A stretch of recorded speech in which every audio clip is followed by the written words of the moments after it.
Welcome to the Disruptance Podcast. The Disruptance Podcast is the show that disrupts the way entrepreneurs think to make them more profitable and impactful. Rethink tired and outdated business norms to welcome innovation and unlock your unlimited possibilities. Here are your hosts, Eric Forney and Greg Fowler.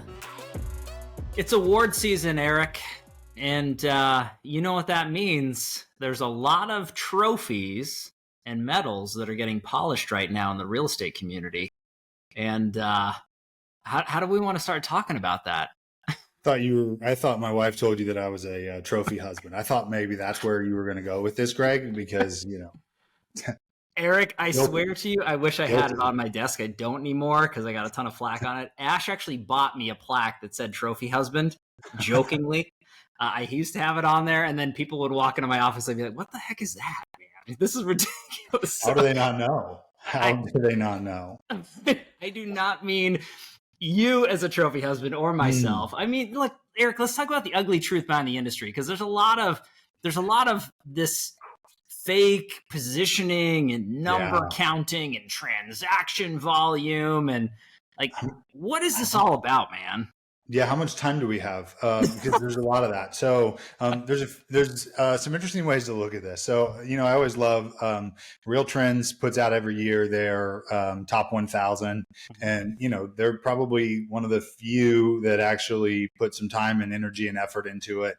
Sure. Otherwise, everybody's been voted number one by their mom and by their like high school sweetheart or something. And That's right. And yet Real Trends is the only one that's done any research, and some of it's accurate and some of it's not. Sure. But it's at least done with the best intent of what data is available. The thing I always love about it, Greg, is that there's what you see on social media, and then there's what shows up in the numbers. And usually those things are not in alignment. And what I've learned is that when you look at someone's P&L, what you find is that so there's social media. That's what that's like what you look like when you've got like filters on and you've got like AI makeup and you're taking just the right angle, good lighting, post Botox selfie. And then there's like Real Trends, and that's maybe like what you actually look like on LinkedIn. That's your LinkedIn profile photo. And then your P&L is like the next morning you roll over and you wake up and see what sort of beast you may or may not have accidentally woken up next to. The P&L is the only real truth. The problem is there's no repository for them. Oh, boy. So the best we get social media most days. It's interesting that you mentioned that and the layering behind that visual. And there was a video that I saw the other day, and it was a guy and a girl, and they jump into a car. It's a convertible, and he's driving down the road. He's super happy. He looks over at his girl, and wind's flapping around, eyelashes are moving, and then he looks back. A wig's gone, the eyelashes off. He stops at the stoplight, and it's a dude instead of a chick next to him at the end of it. And it's just like, come on, let's stop being fake. Let's stop looking at it from that way. The honesty and integrity and authenticity into the marketplace, it's broken. It's shattered, man. And I think that too many people, they're focused on the facade and the position. And so the true practitioners, they're getting down to the business.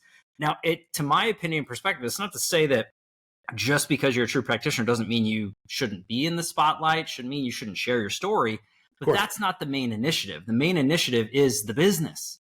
And Eric, very few people know it better than you. And I would just love to kind of dive down that road with you, man. Well, so here's how this happens is that, we were all led to believe this story for the most part in the industry. And that was that you start out and you take the job of being a real estate agent, and then you get the job, the more successful you become, you parse off portions of the job and you leverage those out to people who are better at individual components of the job itself. And then eventually you work yourself out of a job. Well, bad news. For the most part, that's a lie. There are a handful of unicorns, and I know of quite literally fewer than 5. And I know only a few thousand agents, and probably at least 25% of the top 1,000. And very few of them are actually without a job. And in fact, I only literally know of one on the top 1,000 who's without a job. I know of one who will be without a job in the next like 18 months. Mm. And that's assuming nothing changes. Right. So that's the trajectory. And Mm. so we were led to believe this story that you could eventually work yourself out of a job. And what's been, and part of the reason why that's happened is because, for the most part, teams were actually started with Keller Williams, right? The Millionaire Real Estate Agent was a book written by Gary Keller on the research of teams and what it would take to earn $1 million in gross income. Mm-hmm. And then what you would do to net $1 million in actual take home income, and then how you would give $1 million away. And I just don't know anyone giving away $1 million from their business. So let's throw that out the window. And let's just pretend that part should have been like the book of Thomas. It just didn't make it into the Bible. And so, Thomas was there. He was one of the apostles, but he was like, must have been had too much to, whatever his opinions were, they weren't good enough to make the cut. And so what we find is that, in my opinion, there hasn't been enough case studies with transparency done on real estate teams to have created a book or a single repository and resource for best practices for teams at scale in order to actually communicate how rare it is for someone to get to that level where they work themselves out of a job and all they do is run this real estate company that runs itself and someone else is employed to handle the job of the founder. That book wasn't written 25 years ago. And that's because there was not enough data on it at the time. But Eric, I mean, this is a massive business. I mean, when it comes to real estate, I mean, only there are 1.6 million people here. Yeah. The numbers are there. So why do you feel this data has not been pulled? Why is the curtain still closed on this information? For all these individuals that are tuning in to Disruptance here. One of the things to remember is you have there's 1.6 million members, 1.5 million this year, roughly members of NAR, of which that means you have 1.5 million independent business owners.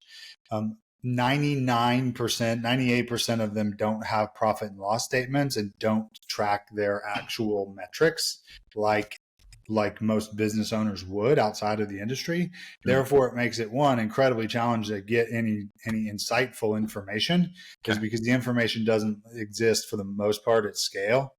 And then two is what you get instead is a lot of secondhand stories. And the stories they leave out the details. So let me just give you a perspective. This is a good example. So we talked with. By the way, I find that most of them are well-intended. They just don't realize that they don't know what they don't know, and critical details get left out. So, in conversation with a team owner, looked at their P&L, and they were talking about their ISA division that was working so well, and I'm like, okay, that's great. And on the surface, it seemed to be working very well for them. When you dig into the P&L, what you find though is that part of the reason why it was working so well was because they were getting a rebate from one of their builders, and they were getting basically a bonus for every additional house that they had sold for one particular customer above and beyond what would be ordinary or common in the industry. And so, if you're getting an additional 15% above and beyond what most of your peers are getting, it makes your math more effectively. Yep. And then the second one was they were running owner production through the P&L. And so what that means is the owner is doing a job, but the job that they're performing is not showing up on the profit and loss statement and the numbers. So everything the owner sells goes to the profit of the company. That's great because from a tax standpoint, that's how it works. From a business practice, it's a bad business practice. It's a bad business practice because what you want to understand is, do you own a business or do you own a job? And if you own a job, you have all of your owner production flow to the bottom line.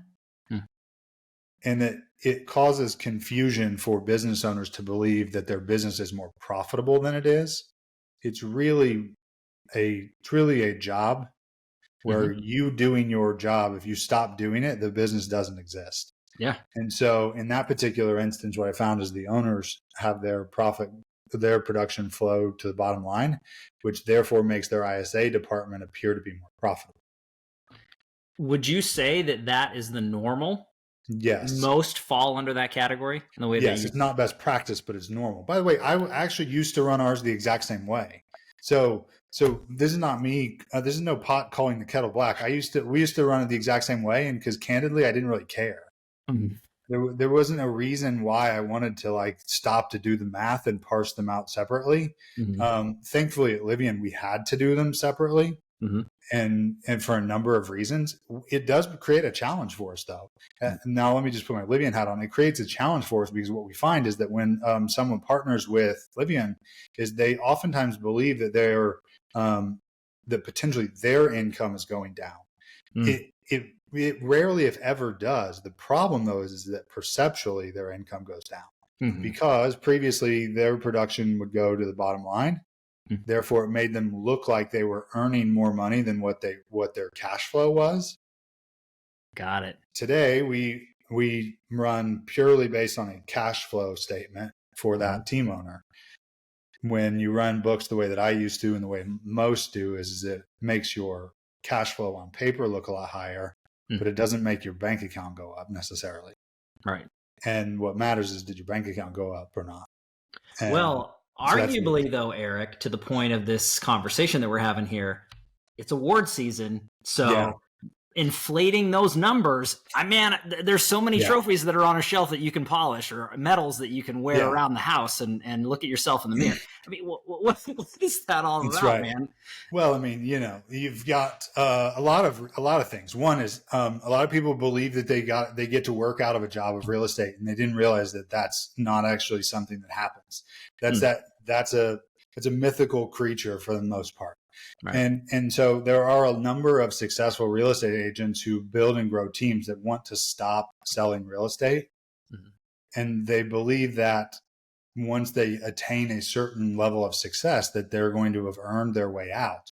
The problem is they don't typically have a place to land. And so what you see is they oftentimes go into coaching, they go into selling courses, they do downlines at the next new pyramid scheme company, and they come up with ways to grift from real estate agents because they desperately want out of the business. And what you find is that most of the time, because they haven't ran their profit and loss statements correctly, is they can't actually step out and stop earning income. Wow. And so you think about it as, well, how do you get hired? Well, you get hired by creating the perception that you have it figured out. And so if I can boast about how great I am and I can get enough attention to tell everyone about how perfect and how infallible my business model is and that I have the secrets that you don't, the odds of getting hired by someone else who's struggling and trying to figure out how to attain that, how to slay that unicorn, the odds of them hiring me are pretty high.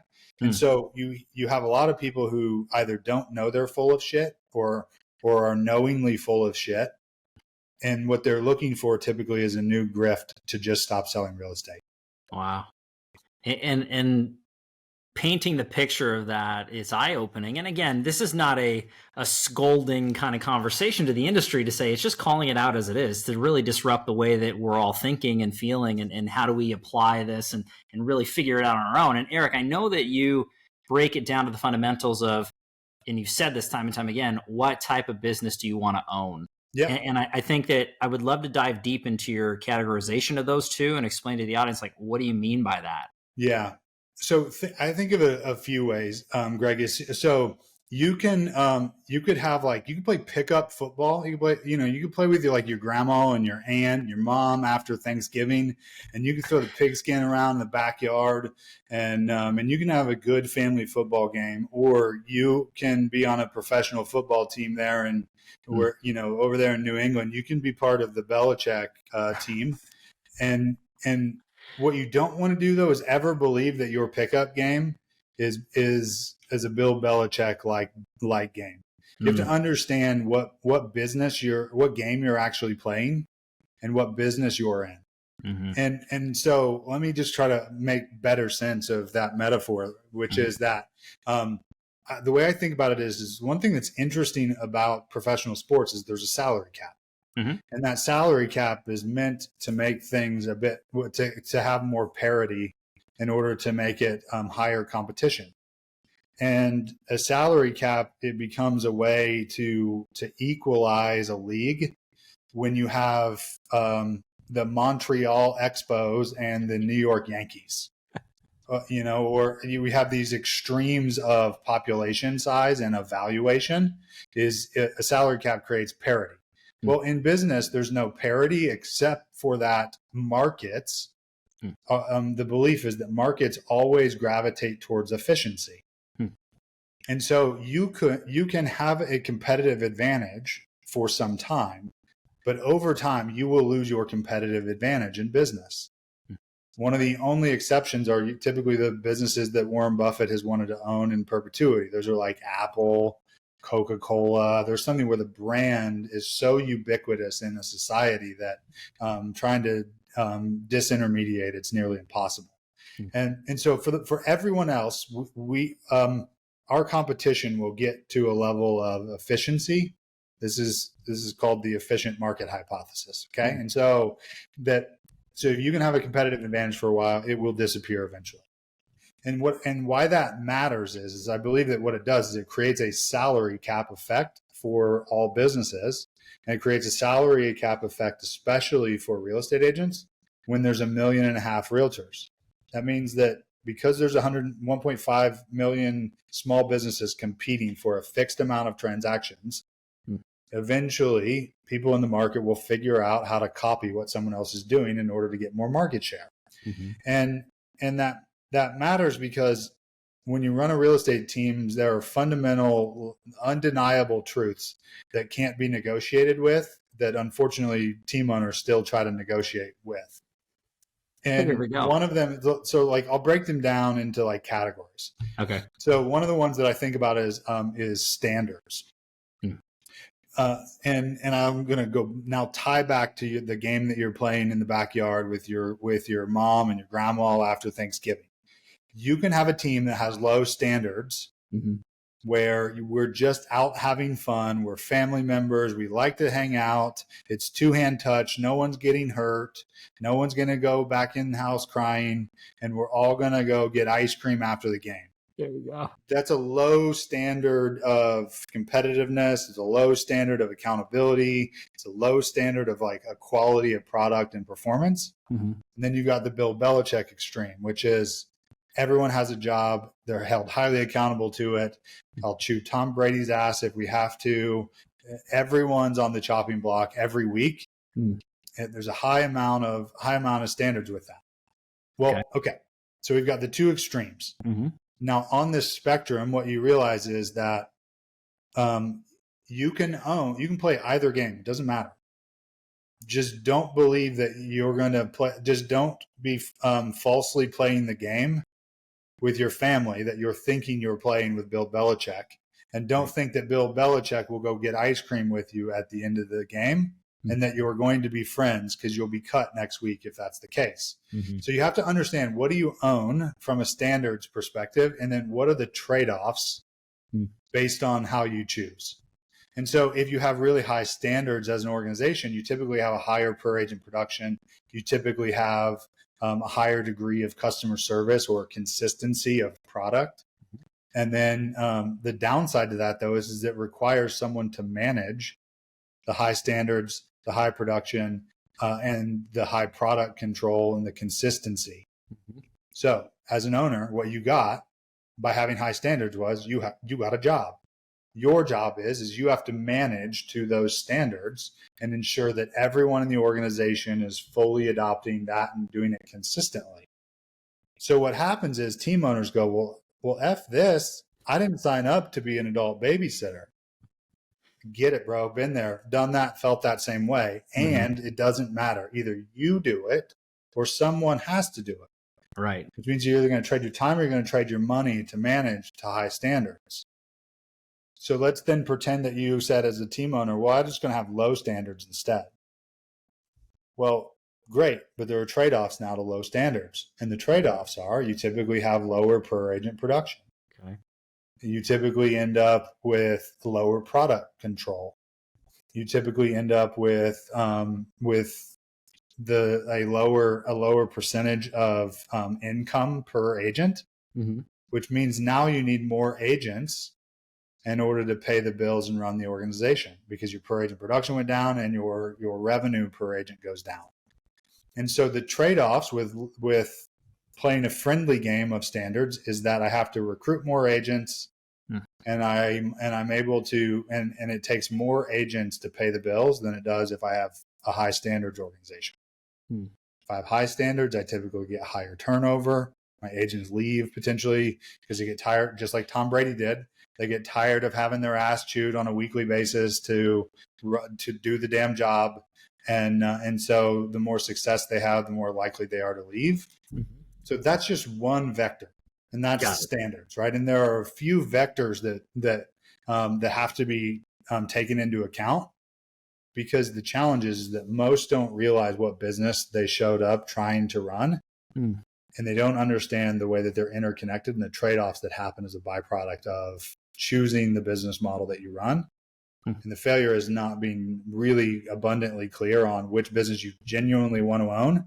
And then the understanding is that either way, your odds are you're going to have a job. Either you have a job or someone has to. But I think you broke it down into the category of you're working regardless. There's a job regardless. You pick, right. you pick your pain, if you will. Right. I mean, it's work. It's not going to happen by itself and to itself. And to the analogy of the football games, I'd probably prefer to hang out with my mom and my grandma and have ice cream, and or if it was Thanksgiving, probably pumpkin pie. But the idea that you mentioned to pumpkin pie to Bill and the crew, it's, I don't know, it comes across as like a quality over quantity sort of standpoint. And I think that rings true with a lot of professionals that are tuning into this. So I guess ask yourself where you fit into that category. And are you happy, or does it make sense to you into the journey of the life that you're building in the business? Eric, how do you recommend identifying that earlier on? Or even if you're in the midst of this business dynamic, like what's right or wrong for the person? What should they be thinking about or going through in their minds? You know, I mean, to be helpful. So what's right or wrong is that you first decide what business you genuinely want to own, but most importantly is what's the income that you want to earn in order to fund the rest of your life, and then make damn sure that you make your spending well underneath the income goal you set for yourself. So the major mistake that I'm sure that we've all made, and that is that we outspend, or we allow lifestyle creep to happen, right? Is the more success that people have, typically the more money that they spend. In fact, 47% of six-figure earners live paycheck to paycheck. So we know for a fact that the more money you make does not solve money problems. The only thing that solves money problems is actually behavior. Love that. And so I need to understand first and foremost is how much money do I need to make in order to run the lifestyle that I want to have? And then what's required from a business standpoint or from a job standpoint in order to ensure that I earn that amount of money. Got it. Once I get clear on what that is, now I get to decide what business I'm better suited to run. I find that there are some people who could not run the Bill Belichick model. And for the longest time as an industry, I think we've been a little like condescending or a little diminishing towards that person. And the truth of it is they can make as much money as they want or need running a low standards, high friendship, cake and ice cream business model. As long as they don't believe that as long as they understand the trade-offs that come with that business model. But first and foremost, it has to start with how much money do you need to earn? And then realizing who you are. Are you someone who loves meeting with real estate agents and recruiting real estate agents? Are you someone, who likes to manage and demands a high standard of product that you're going to attach your name to? Well, okay, great. Just understand what the trade-off is for that, because it comes at a cost. And so the step one is just really getting abundantly clear on the amount of income that's needed, and then who you are. Wow. Yeah, I think it's fascinating to kind of break that down. And Eric, you've seen it from so many different perspectives, being a practitioner, and that's why I love this conversation with you. So what are the what are the fixed points? Like, I Yeah. know you mentioned fixed points of a business and kind of breaking that down for the audience that way. So what's kind of the next layer of the conversation? So you've got standards, right? And Mhm. again, I go back to that's what's inbounds and what's out of bounds. What are Got the it. rules of the organization? And then what's the compensation? Okay, so in our business of real estate teams, you have cost of sale and then you have expenses.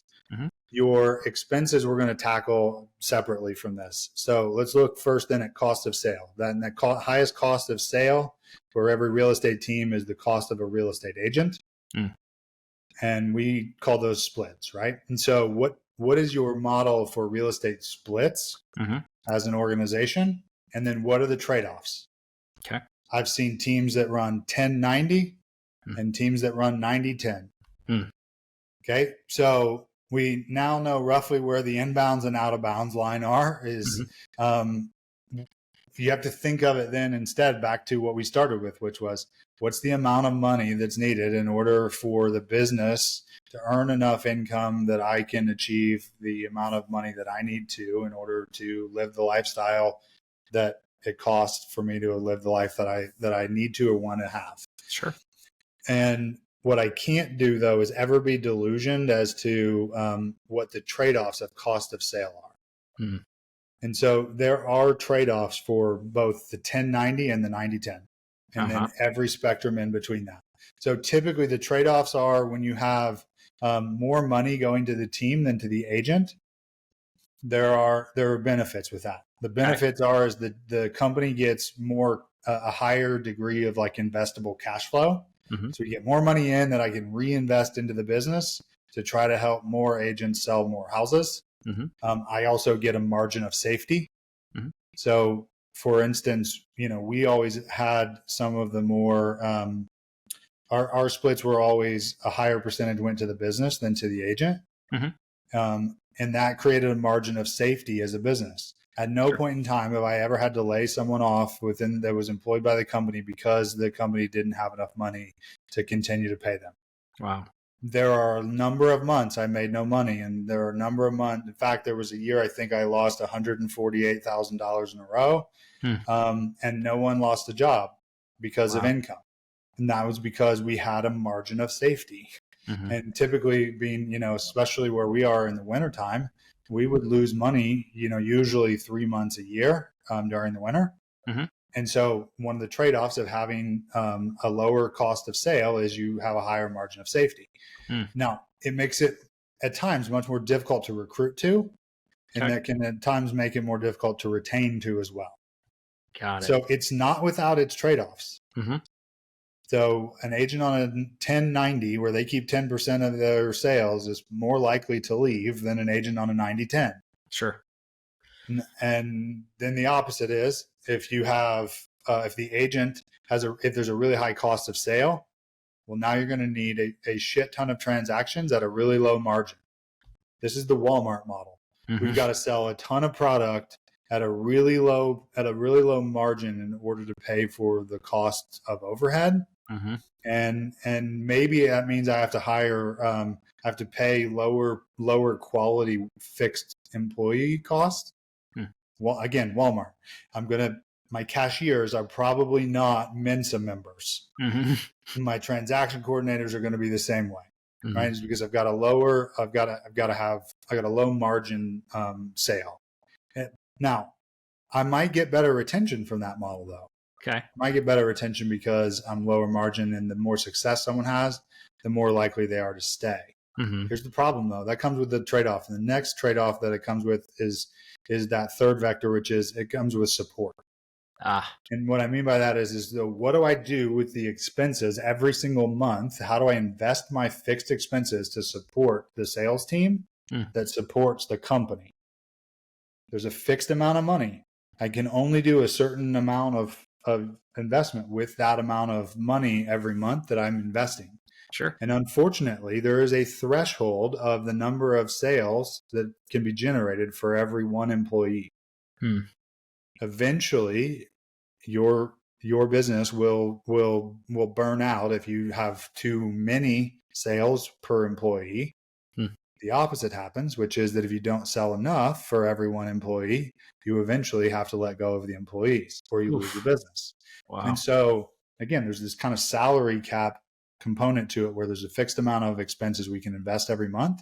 So when I look at support, is I can offer low support, which is low fixed expenses, but it makes it super easy to manage because I don't have to manage people. I have to do one-on-ones. I don't have people reporting to me. I don't even have to manage them to a standard because there's basically no one to manage. There's nothing that breaks. If I have no technology, then I sure as shit don't have to worry about whether it works or not. It makes my fixed costs lower. The problem with it though is that, again, now I'm probably going to have a hard time going out and selling real estate agents on joining the company when I have really low support to offer them. So when I strip the support away, I'm then going to have a harder time recruiting people to the organization in order to sell real estate and support them to stay. And so it becomes this Goldilocks of understanding the trade-offs of how I only have a fixed amount of expenses I can reinvest into support. And what are the consequences of the way that I allocate the capital towards supporting real estate agents? Yeah, but where you're breaking that down, Eric, to me, I'm seeing the black and white variation of, the standards and the income and kind of reverse engineering as you're stating. But you mentioned Goldilocks, right? Is there a happy medium? Too hot, too cold, just right. I mean, if you're building this thing, Eric, I mean, come on, people are tuning in to be disrupted. They want to learn. Here's why there's not, because there's overnight oats and then there's Quaker oats. And both of them work for the psychopaths that like overnight oats.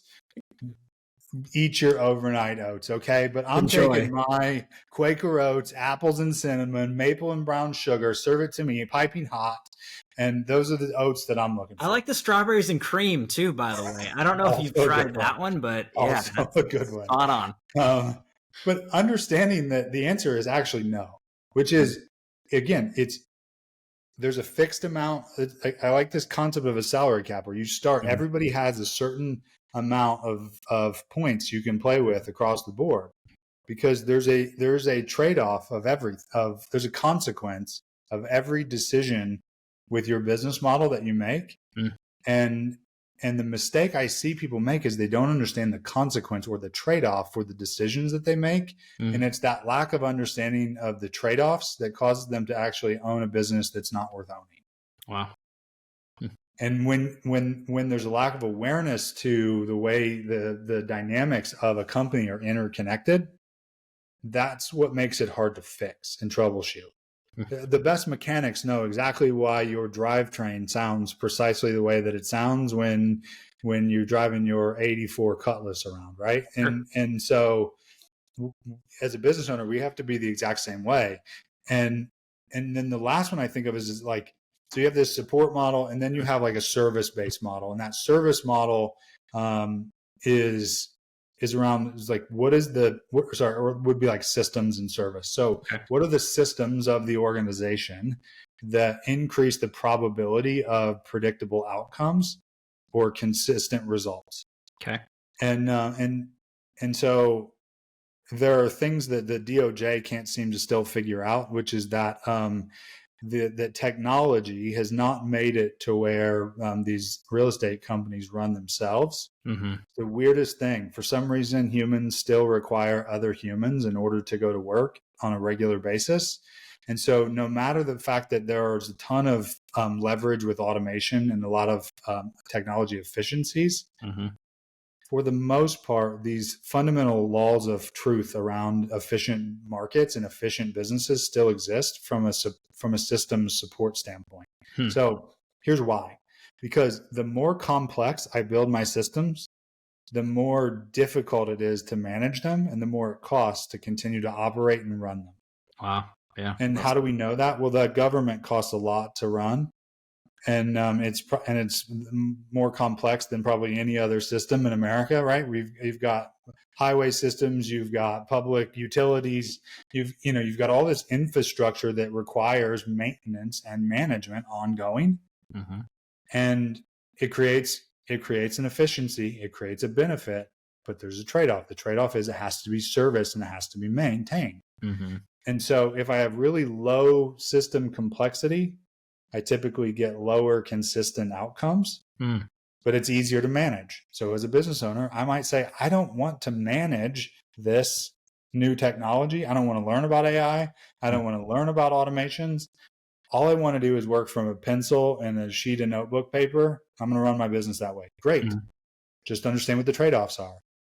The trade-offs is you're going to have less data, you're going to have less insights, you're going to have less predictable outcomes, it's going to take you longer and cost you more money to process transactions, to close files, to make sure that your past customers are still communicated with.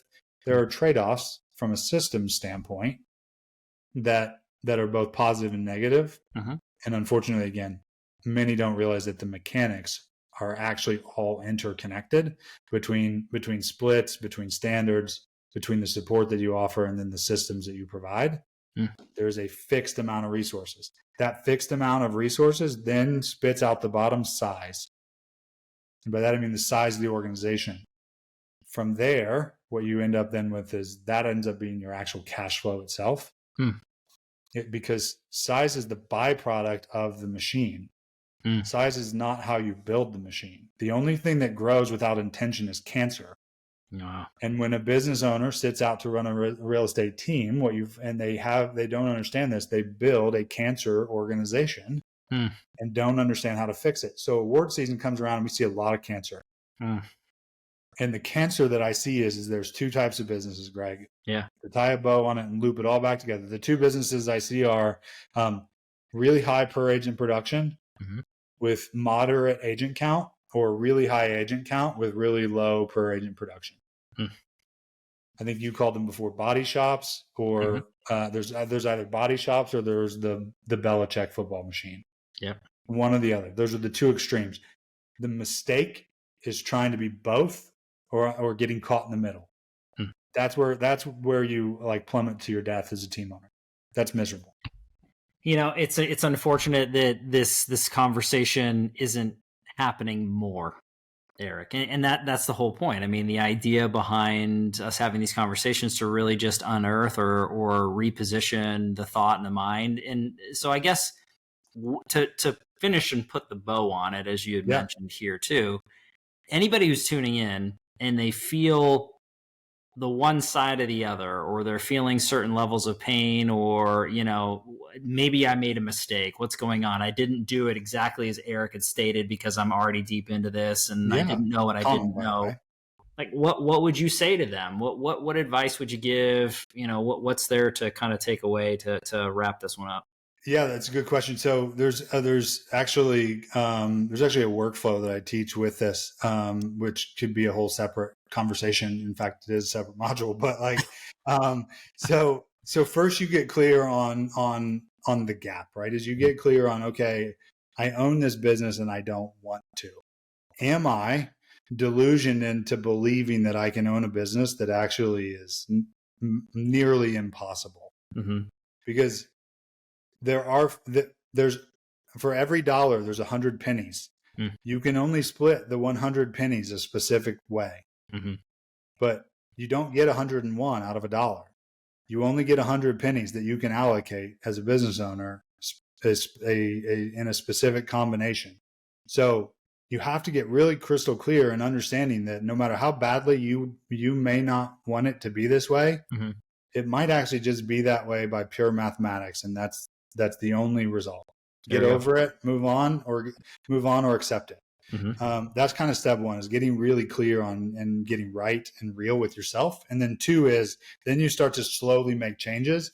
You may this is where can become art versus science. Okay. So my buddy Peter Chabris, he went kind of from two extremes, and Peter's a phenomenal business and team owner, one of the best. And Peter went kind of and actually is one of the few who've successfully changed their business model in mid-flight. Wow. And what Peter did was, what he realized was it was going to suck for a year. And he said, okay, I'm going to take the pay cut and the loss for 12 months, and I'm going to get it over with, because I think that by getting it over with, that it'll be less painful to do it now than to do it gradually. Wow. And so he switched from a low cost of sale to a high cost of sale business model. Mm-hmm.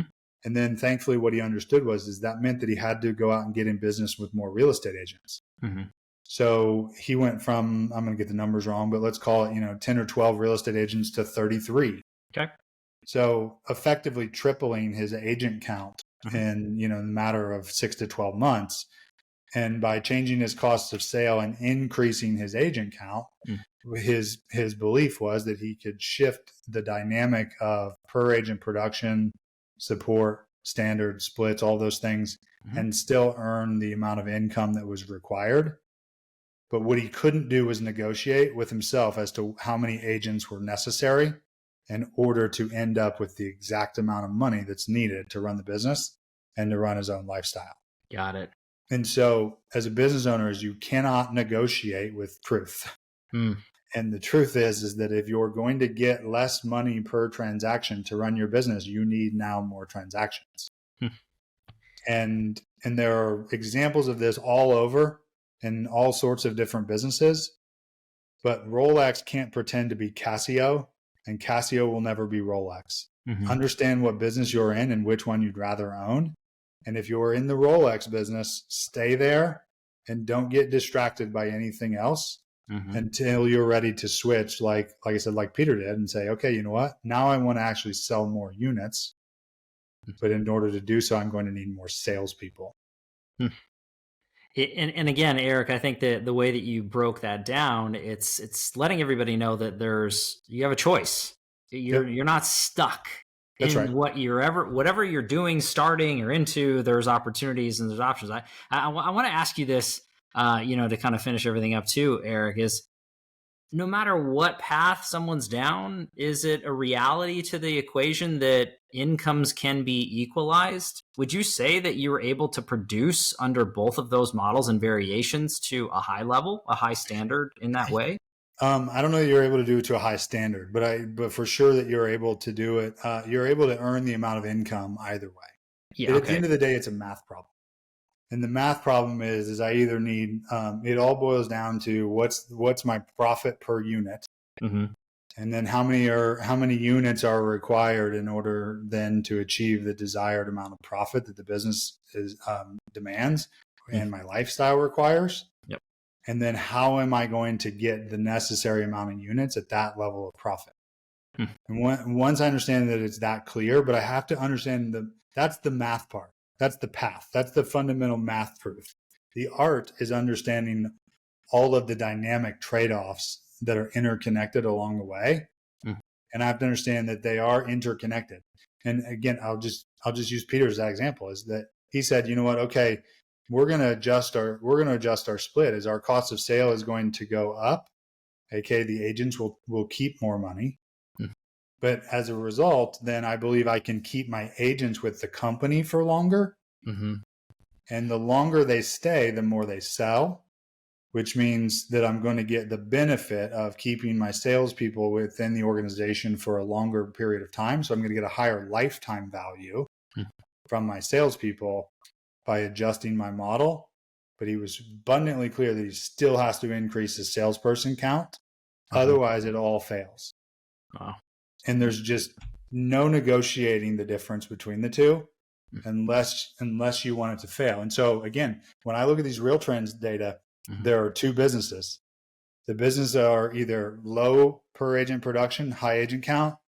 There's moderate agent count, high per agent production. And then there's a bunch of dopes on social media masquerading as something that they're not, running a model that's not profitable. And all you have to look at is the per agent production and the total number of agents to know is you can't run a business on that math period. Wow. There's a lot of, I always love this time of year is the time where people start to, you get to see what people look like naked. And some people really need to start putting their clothes on before they go out of the house. Well said, Eric. Beautiful visual to finish that one off, my friend.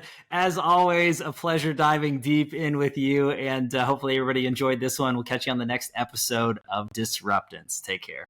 Thanks, buddy.